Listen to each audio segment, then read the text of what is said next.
Ouais, je comprends. Non, mais c'est Alors, sur le pas chat, comment ça va passer. il y a une question. Oui. Alors, on nous dit pourquoi la France vole au secours de la Centrafrique. Alors, ça a coupé un peu. Pourquoi la Alors, France vole au pourquoi la secours? France vole au secours de la Centrafrique? C'est une question de D'Artagnan. Oh, mais pas... comment dire, la France n'est pas contente de Bozizé à partir du moment où il passe des accords avec la Chine pour du pétrole. Donc, depuis N'Djamena, elle soutient, forme, recrute avec le soutien de débit des rebelles, qu'elle envoie ensuite en Centrafrique en décembre 2012. Après, pour jouer le beau rôle, elle fait semblant d'être le gendarme et d'organiser une table ronde au mois de février, je crois, pour voilà, on met janvier, on met tout le monde autour de la table, là, les rebelles et puis le gouvernement Bozizé, et on décide que, eh bien, on va s'arranger entre nous. Très bien.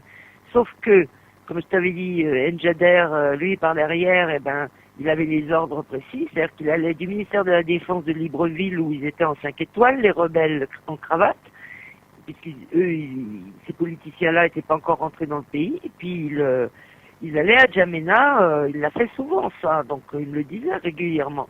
Et donc au ministère de la Défense, tu vois, c'est aussi simple que ça. Et donc après, ben, tu vois bien que la France accompagne l'entrée des rebelles, puisque elle est en avion, donc c'est plus simple pour elle, donc elle les aiguille au sol, et pour éviter notamment l'Afrique du Sud, etc.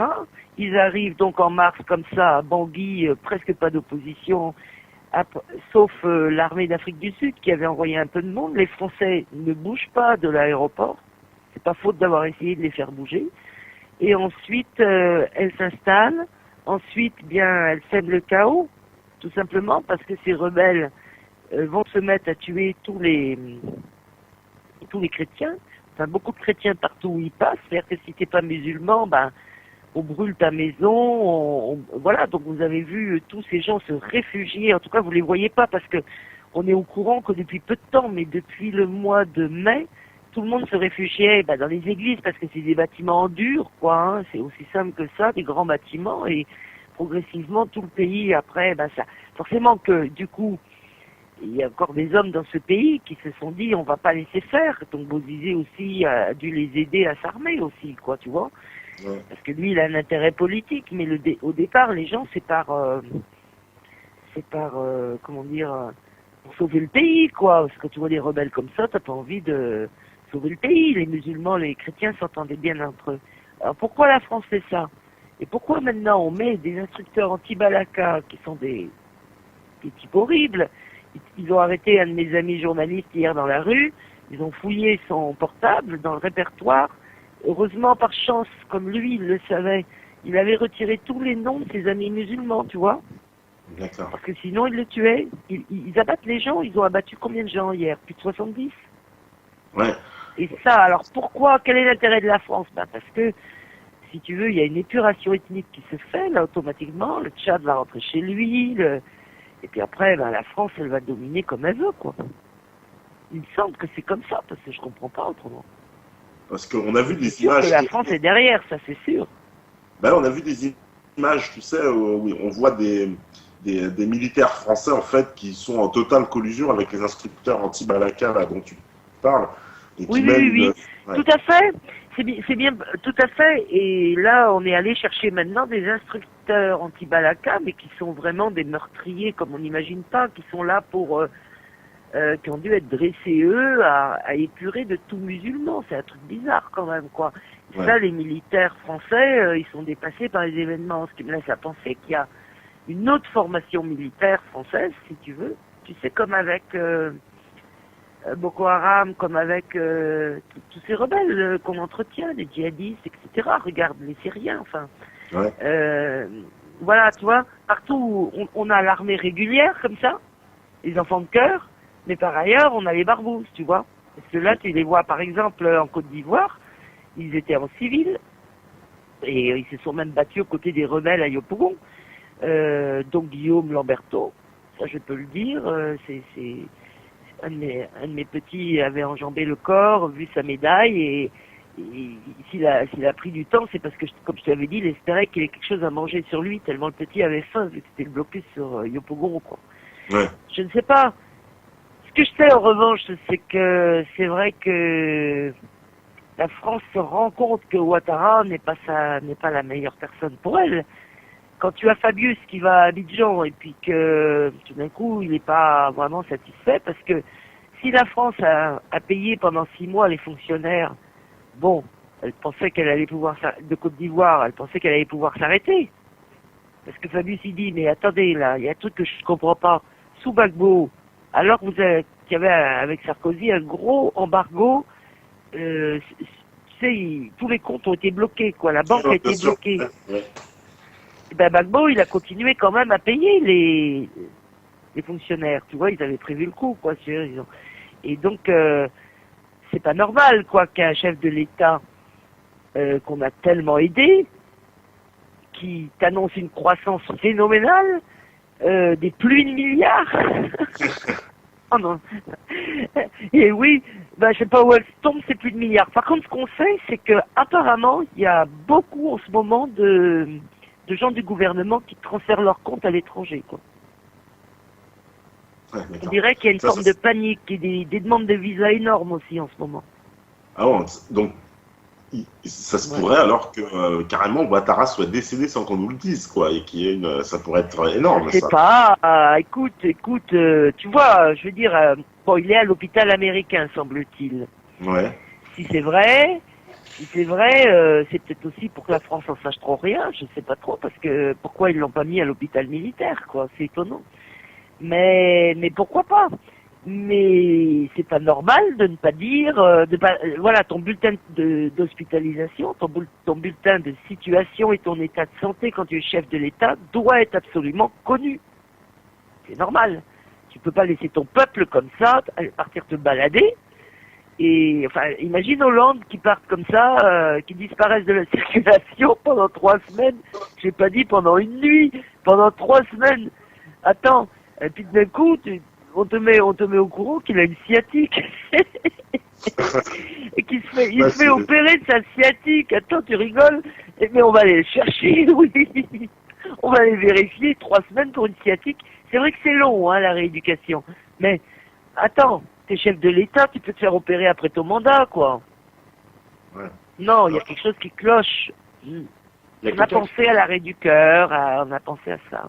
Ouais, c'est bah écoute ça, on va savoir dans les prochains jours, j'espère, hein, ce qui se passe, parce que ça va avoir beaucoup. Il faut tout faire, il faut pousser, quoi. Ouais. C'est pour ça que même si jamais tu peux enregistrer encore ce qu'on dit ce soir pour le mettre sur Facebook et on fait circuler, parce que comme ça on fera circuler. Bah alors Ouattara, où tu es? Bah alors Ouattara, où tu es? Et en Côte d'Ivoire, ça marche un peu, toi qui connais la méthode, tu vois. Non mais c'est vrai, parce que... Puis il y a aussi Afine Guessant qui a demandé à rencontrer le gouvernement, enfin ce qu'il en reste, quoi. Parce que là, il y a pas de gouvernement du tout, quoi. Il y a personne qui est nommé, hein. Et nous, en France, quand on a un président qui est malade, on a un vice-président qui prend les rênes, quoi, tu vois. Là, rien du tout. Donc, Afine Guessant, voilà, le Front populaire ivoirien va demander demain. Ils ont averti les militants au meeting d'aujourd'hui qui demandent demain absolument des nouvelles, parce que c'est très mauvais les rumeurs, tu vois. Faudrait pas que ça dure parce que les rebelles ont peur. Donc, on voit aussi qu'ils quittent un peu, pas entièrement, mais on voit que ça s'allège côté Abidjan et qu'ils rentrent vers le nord.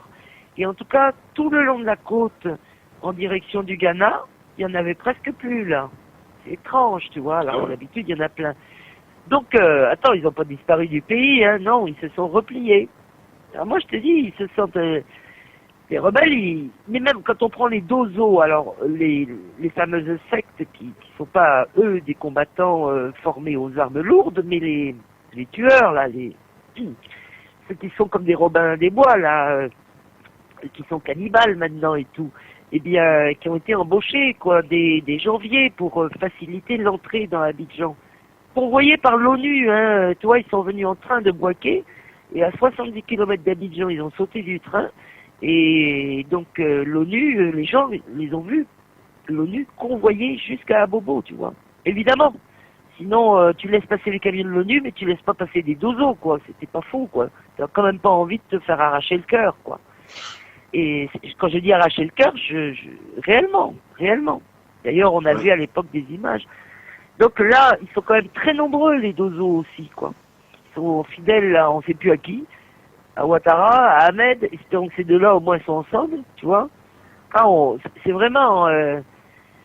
c'est grave parce que tu as les rebelles, tu as les dozos, mais tu as deux factions rebelles, avec des Libériens qui sont restés quand même fidèles à... Si tu veux, les Libériens, j'ai appris depuis aussi, par des sources plus que sûres, hein, par des gens qui ont hébergé des Libériens, qui étaient du côté de Gbagbo. Je croyais que c'était pas vrai, cette histoire. Bah si, il y avait bien des Libériens, donc des miliciens libériens du côté de Gbagbo à Yopougon dans la bataille. Mais pourquoi? Parce que eux, ils ont été recrutés par IB et par Soro au Libéria pour faire Bouaké, tu sais, en 2002. Ouais. Et donc, ils sont restés en Côte d'Ivoire, accompagner la rébellion, mais ils devaient avoir une mine d'or. Voilà comment on les attire, les rebelles. Ils vont avoir une mine d'or. Donc, je pense pour la Centrafrique qu'on les a attirés de la même manière, avec des promesses de ce genre-là, tu vois. Et en fait, comme ils n'ont pas vu la mine d'or, bah, ils ont dit, Gbagbo est pas si mal, il a l'air pas mal, lui au moins il ment pas. Et ils se sont mis du côté de Gbagbo au moment à Yopougon. Il a rien demandé, Gbagbo, il a rien promis, quoi, je veux dire, tu vois. Mais par désespoir, quoi, puis c'est pas détendre, hein, les Libériens. Oh, Moi, mais il y en a plein, quoi, du côté de Ouattara, si tu veux. Ouattara, Soro et Ahmed, ils ont chacun leur filon, quoi. Oh là là, je te dis pas. C'est pour ça que c'est grave, quoi, parce que, si tu veux, le peuple, j'aimerais pas qu'on sache que la France a pris position partout là-bas, et qu'en même temps, et plus l'ONU, et qu'en même temps, elle se servirait actuellement de cette rumeur, pourquoi pas, pour faire monter, tu vois, parce que les gens, ils en ont tellement marre de Ouattara. Bon, les plus zen, ils ont déjà les bouteilles de champagne au frais, hein, faut pas le cacher quand même, hein. Et les plus hard, quand tu as perdu beaucoup de parents et tout, ça peut donner mauvais, quoi. Heureusement que le Front populaire est là, quoi, avec les meetings et tout, et que vraiment c'est l'appel au calme, on va trouver des solutions. Et je suppose qu'il y a pas des accords passés avec la France, mais des discussions, quoi, avec la France et les États-Unis, qui repoignent leur nez, quoi. Oui, ah bah, et moi, évidemment. tout ce que j'espère, c'est que, voilà, que la Russie va s'en mêler aussi, quoi. On se souvient de l'épisode, pour ceux qui n'avaient pas suivi, de Gbagbo qui explique que Hillary Clinton lui avait proposé un poste de professeur aux États-Unis pour qu'il quitte la présidence à l'époque. Hein. Donc les États-Unis étaient absolument, comme je le rappelais avant, partie prenante dans cette affaire. Et Obama et la société Cargill, qui est un géant de l'agroalimentaire mondial, avait racheté l'ensemble du stock de cacao ivoirien juste avant la crise. Donc, et quand on sait que Cargill en Côte d'Ivoire est représenté par le fils même de Ouattara, bon bah la boucle est bouclée. Hein, donc, je ne sais pas s'ils viennent pas de le changer, parce qu'il y a 2 mois justement, j'ai entendu parler un peu plus que ça. D'ailleurs, j'ai vu des publications. Ouais. C'est marrant, hein. C'est marrant parce que quand j'ai vu Loïc Follereau partir, j'ai dit tiens, je sais pas pourquoi, Ouattara est sur le départ. Ils ont changé le directeur l'Armagéro, donc ils l'ont Cargill, quoi, ils l'ont changé. Et donc, je me suis dit, c'est marrant, je sais pas pourquoi je me suis fait cette réflexion. Quand j'ai vu cette fois-ci Ouattara qui arrête pas de voyager et partir en France, j'ai dit tiens, la France l'exfiltre. Ouais, c'est marrant parce qu'il y a Quenel 30 là qui nous dit Alassane Ouattara vient de nous quitter. Les proches de l'homme politique confirment. Alors, je ne sais pas s'il a eu peut-être l'information qui vient de tomber au moment où on en parle. Je ne sais pas du tout. Il faudrait qu'on confirme. Je regarde, parce que sinon, théoriquement, j'aurais un double appel.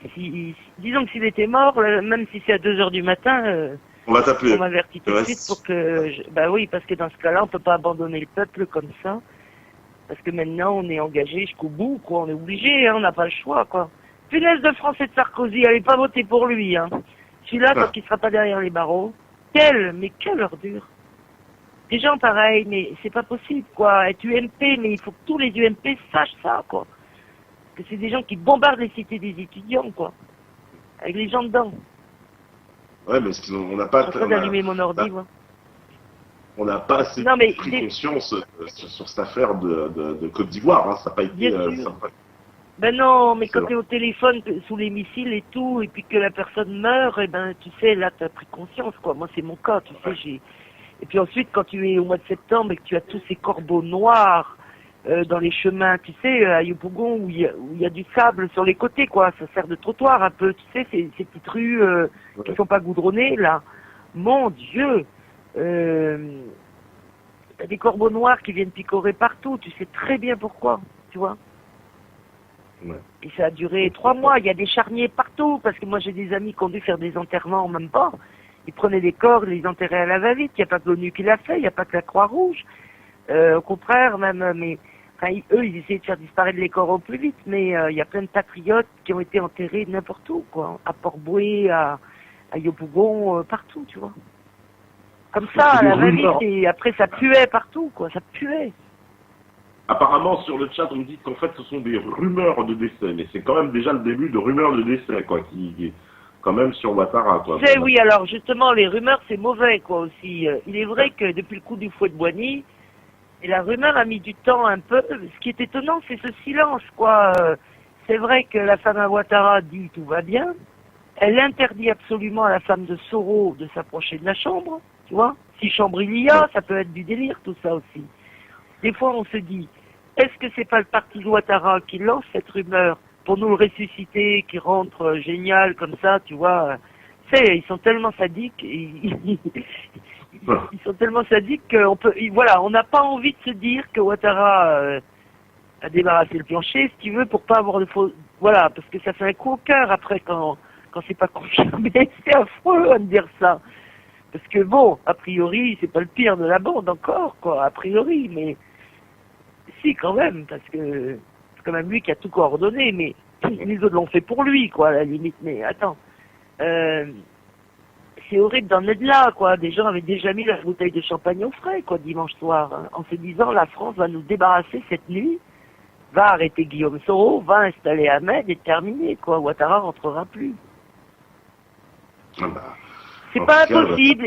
Il faut surveiller, il faut pas s'écarter de ça, parce que la France a des intérêts en Côte d'Ivoire, mais quand la population, et elle va le faire, va déclencher la grève générale, les 2000 prisonniers avec qui je discute tous les jours, pas les 2000, mais je discute quand même avec plus d'une 50aine par jour en prison, eh ben, je peux vous assurer que on va pas les garder longtemps, les prisonniers en prison.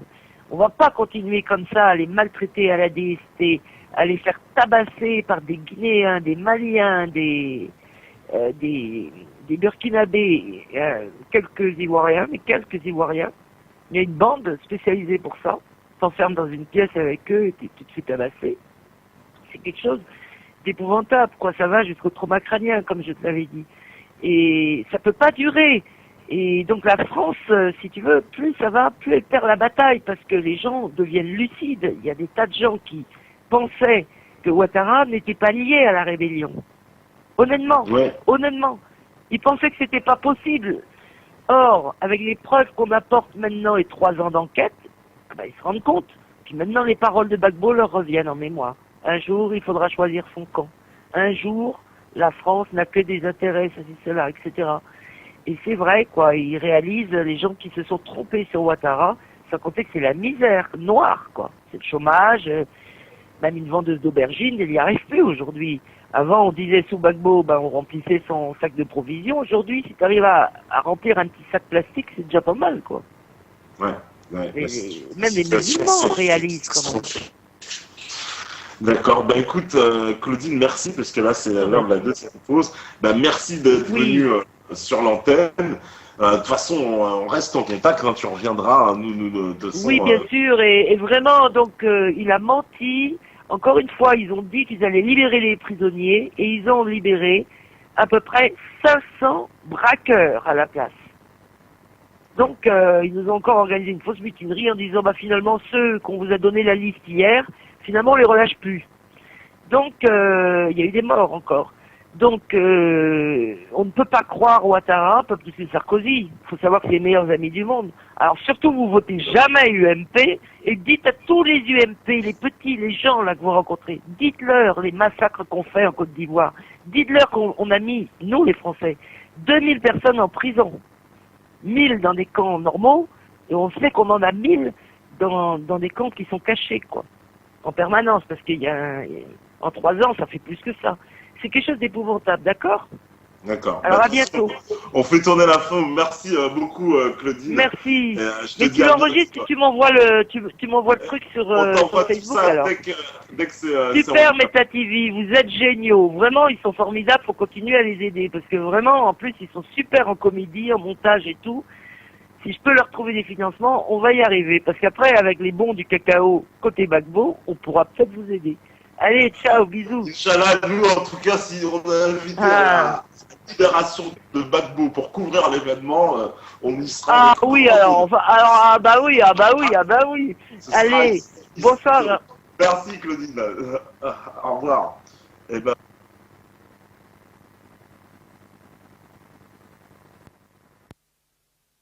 C'était Claudine Cogent, donc en direct sur Meta TV. On la remercie. Voilà, témoignage, nouvelle de l'Afrique. Vous avez vu, ça bouge Ouattara. Finalement, le fils, on l'a fait virer de Cargill. La famille, ils sont en France, ils sont en train de s'entretuer. Enfin, ça part de toute façon dans quelque chose qui risque de encore rallumer le feu aux poudres. Mais évidemment, il y a le parti le FPI, le Front Populaire Ivoirien, le parti de Laurent Gbagbo. Aujourd'hui, Laurent Gbagbo, il vous savez, il est à La Haye, en prison, emprisonné. On ne sait pas pourquoi d'ailleurs, puisqu'on n'a même pas encore qualifié ses crimes, on l'accuse de crimes économiques.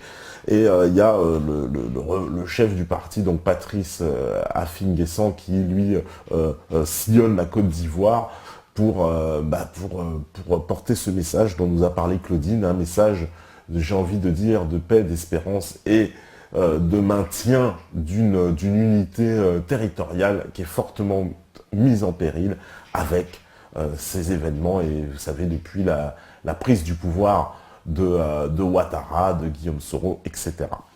Voilà, donc écoutez, on va faire une petite pause. On nous dit vive le Meta Cacao, Meta Cao.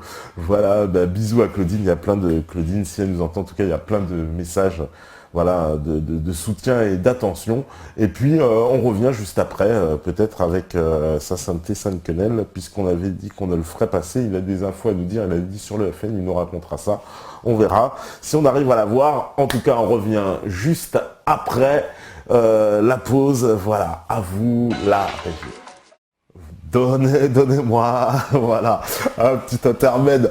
Bon on nous a dit, mais pas de musique américaine. Je sais pas, moi, les mecs, on essaie d'être populaire, de mainstream, on vous fait plaisir, plus fort que la gaffe, on risque encore de faire plus fort. On s'est dit, on va vous faire quand même des petites blagues comme ça, mais donnez-moi, Quand Enrico Macias, vous aimez pas, quand même, c'est des monuments de la chanson française, quand même. Alors là, on a, je crois, il y a sa sainteté, il n'est pas encore là. Bon, on l'attend, sa sainteté. On l'attend. 6 mois de bagne d'ailleurs, il nous a dit sur le bande d'insolents. Là c'est sûr, on mérite. Autoflagellation, fouet, tout de suite. Donc oui, la même coupe qu'Enrico Macias, on me dit, je vais encore faire un petit effort. Un tout petit effort. Voilà. En tout cas, c'est de l'humour. Voilà, inattendu, vous l'avez compris. Vous avez suffisamment d'ouverture. Attendez, si on peut plus rigoler, les mecs, putain, la résistance, ça va être triste. Alors, pour revenir dans le thème, dans le sujet, donc là, on a eu Claudine avec nous, donc voilà, on a fait un peu, nous a donné un peu des pistes pour comprendre, évidemment, tout ce qui se passait du côté de la Côte d'Ivoire et du côté de la Centrafrique. Et on voit bien qu'il y a certainement une espèce de transition en cours en Côte d'Ivoire. On comprend en tout cas, ça bouge énormément.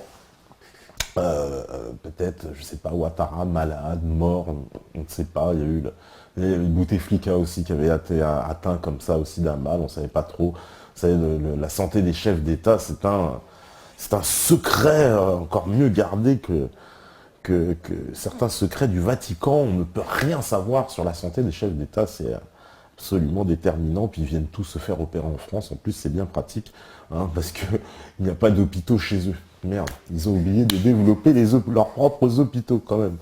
C'est quand même énorme. Ah. Alors, Ozzy, ouais, le régisseur de Méta TV est une vraie vipère. Ils sont méchants, mais qu'est-ce que vous êtes méchants, les mecs. On va vous troller comme ça avec des petites chansons, c'est sûr. Dans les jours à venir, ça continuera. Alors, sinon, bah voilà, pour revenir sur cette américanisation, la chanson, c'est un axe majeur pour cette américanisation et cette euromondialisation. C'est évidemment l'axe par lequel le canal, puisqu'il y a le canal linguistique, puis il y a tout ce qui va avec, puisque aujourd'hui une chanson, c'est plus seulement une chanson, c'est aussi une image. Donc il y a tout un mode de vie, toute une propagande, certaines idées qui se propagent à travers cette, faut bien le dire, culture américaine surdominante. En France, c'est étonnant quand même de voir, vous avez vu quand même, cette invasion absolument des ondes et de la télévision par les chaînes, les séries américaines, la musique américaine, etc. Ou en tout cas d'inspiration anglo-saxonne, puisque des fois, même les Françaises chantent en anglais. Hein, on est dans le comble du ridicule absolu. Donc ça va très très très très loin. Donc on va avoir, je crois, Sa Sainteté. Ah, il a disparu. Au moment où je dis ça, il a disparu. C'est énorme. Voilà, on va le rappeler, je pense, peut-être. Voilà, je pense qu'il sera avec nous dans pas longtemps. Et donc voilà, je disais que en fait, l'américanisation par la musique, et ça c'est un axe vraiment fondamental. On a apporté le rock'n'roll, en plus on a vu alors les yéyés, c'est tous les Français qui se sont inspirés de la scène américaine, en particulier la scène noire américaine, et puis qui ont transcrit des chansons. On peut appeler ça du plagiat, ou je sais pas comment vous pouvez le nommer, mais quand on prend une chanson américaine, puis on fait exactement la même chanson en français. Alors il y en a qui parlent de réinterprétation. Bon, ça, c'est un mot un peu plus poli. Je crois qu'il est avec nous, et en plus, il a mis sa vidéo, je crois. Alors, je vais le faire passer à l'antenne. Allô? Allô? C'est...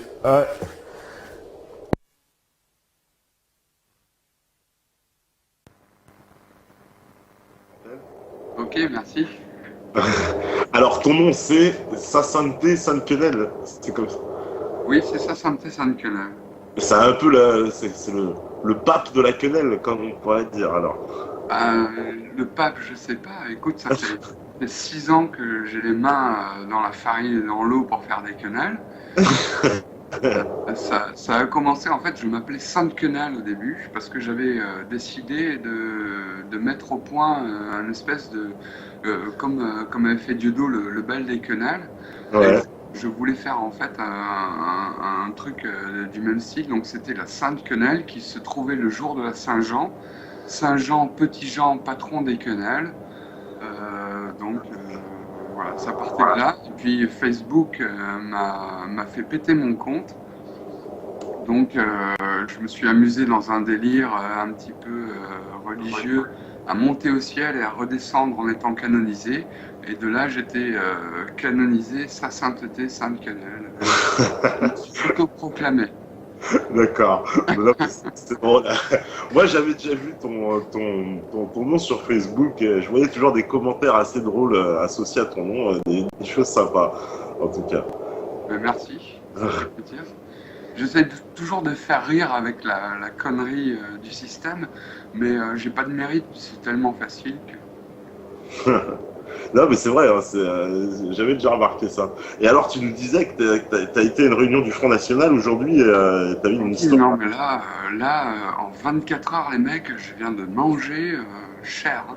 C'est-à-dire que je me suis tapé hier le rendez-vous, le meeting de Copé à Avignon qui venait soutenir le futur, enfin, le maire d'Avignon qui se présentait pour l'UMP, donc pour remplacer l'ancienne ministre du Travail Marie-Josée Rouag, Ouais.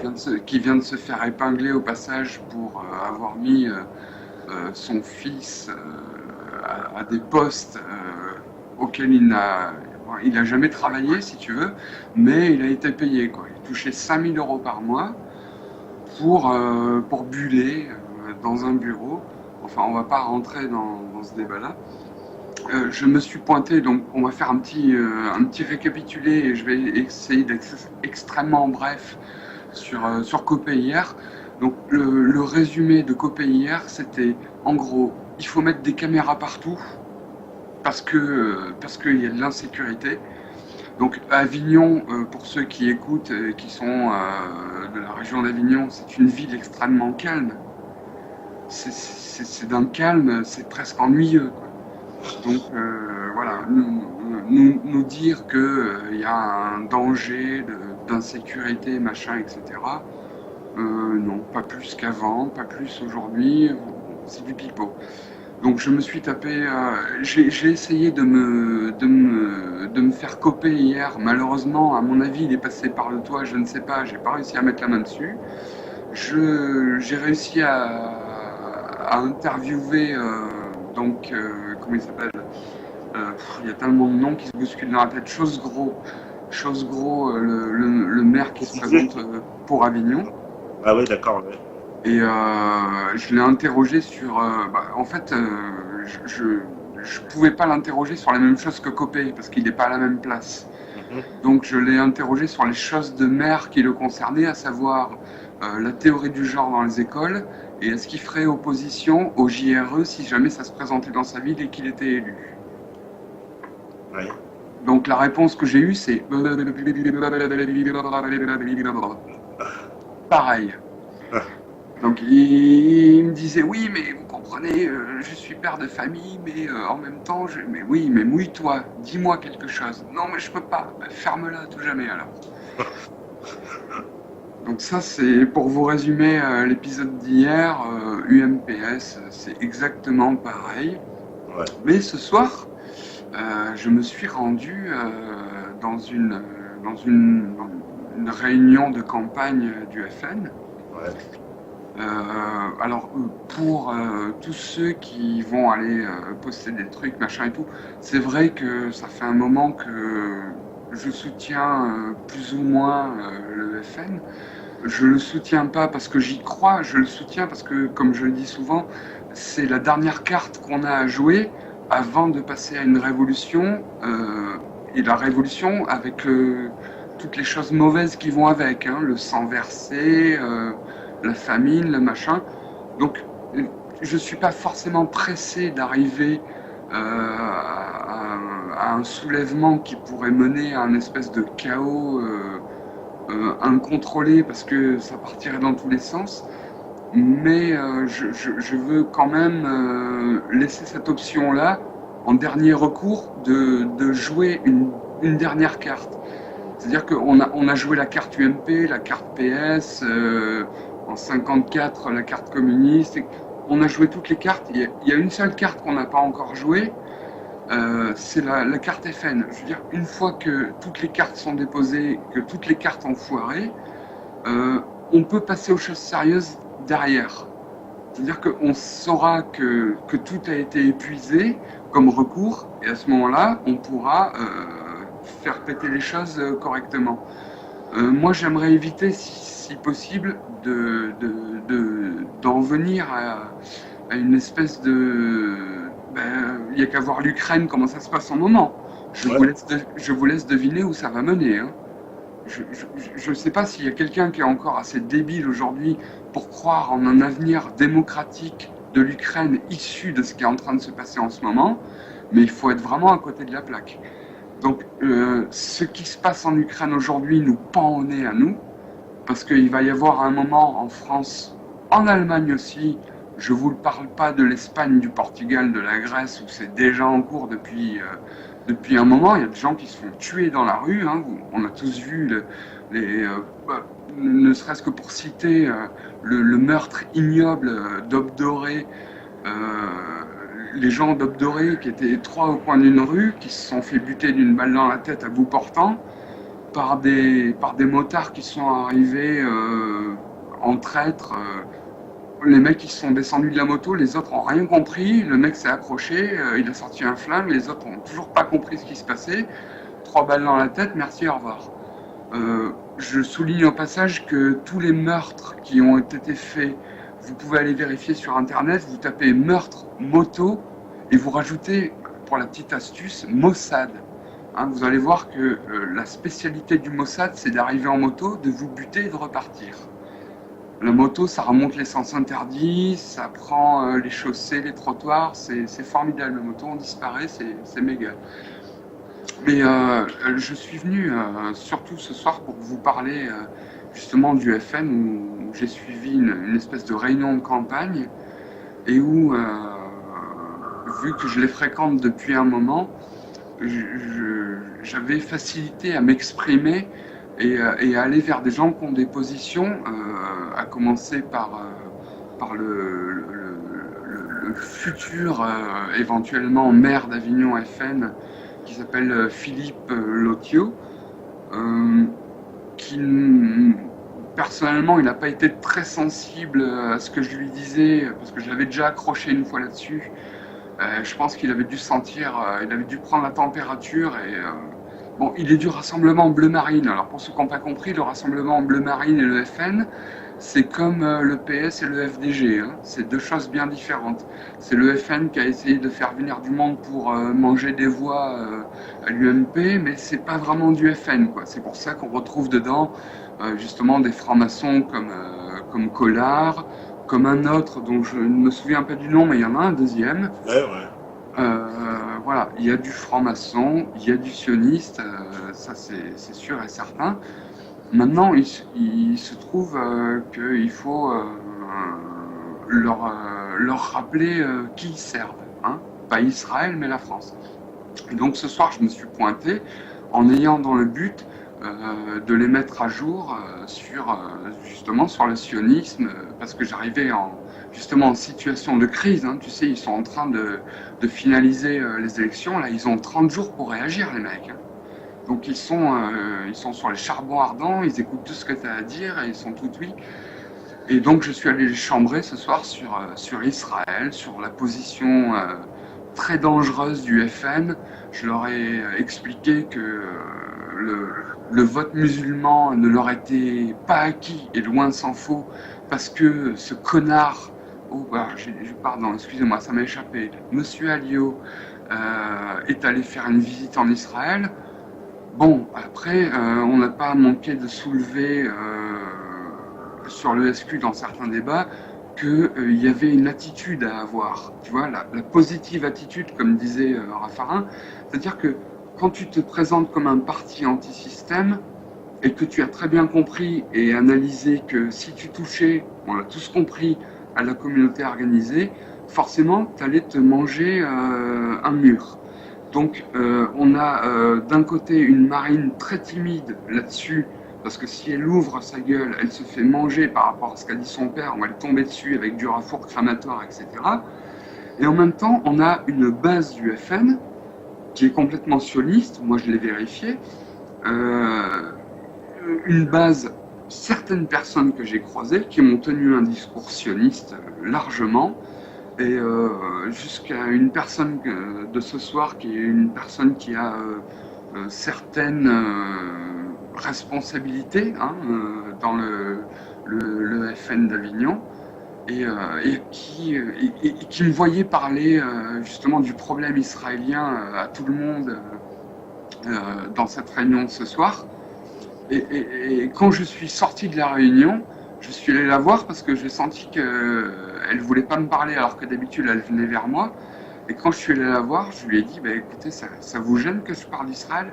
Et elle m'a dit, mais tu peux pas parler d'Israël comme ça. Tu peux pas parler d'Israël comme ça parce que tu connais pas les gens qui sont là, tu ne sais pas qui est là. Et je lui ai dit, mais oui, mais c'est quoi le problème? Pourquoi on aurait du mal à... C'est quoi? Je dois m'auto-censurer? On ne doit pas parler d'Israël?